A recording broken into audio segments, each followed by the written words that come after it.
আর আজকে আমরা মেইনলি এলএনজির ব্যাপারে এসে করেছি, তারপরে গাইবান্ধা কতগুলি স্কুল শেল্টার, মানে যেটা এলজি মন্ত্রণালয়, তারপর আপনার এই সারের ব্যাপার তো আছে, আমরা এটার উপর বেশি নজর দিই, সারের জন্য কোনো অভাব না হয়, ইউরিক সারের ব্যাপারে এইটা কতগুলো অ্যাপ্রুভ করেছি।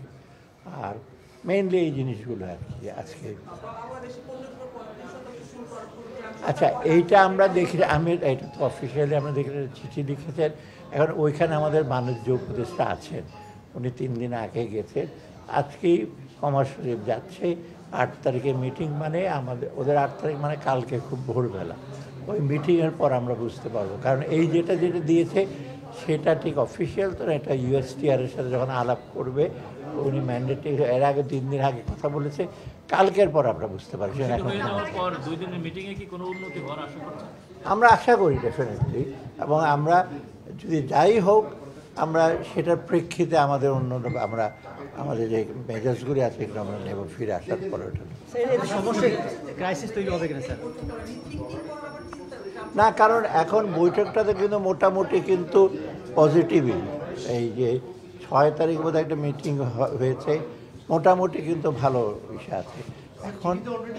না না, এটা হলো একটা তার প্রেসিডেন্ট দিয়েছে, কিন্তু 1-to-1 যখন নেগোসিয়েশনটা ঠিক হবে, এটা চিঠিতে বহু আগে দিয়েছে 37%, এইটা আবার 14টা দেশের জন্য বলেছে একই, কিন্তু 1-to-1 নেগোসিয়েশন হবে, সেজন্যই তো ইউএসটিআর এর সাথে কথা বলা ফাইনাল না। হ্যাঁ, এটা ভালো।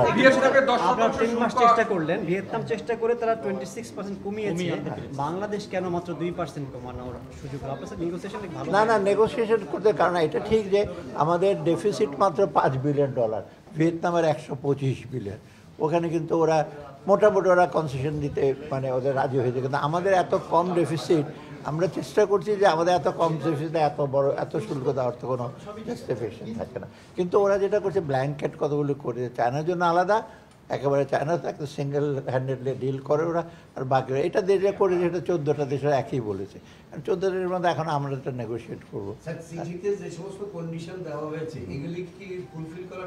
এখন তো আমি কিছু বলতে পারবো না।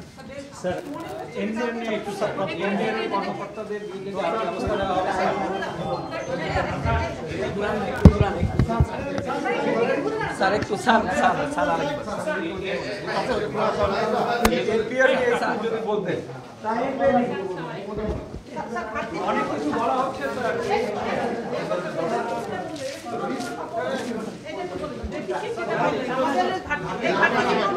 আমরা ডেফিসিটটা আমাদের প্ল্যান আছে, যদি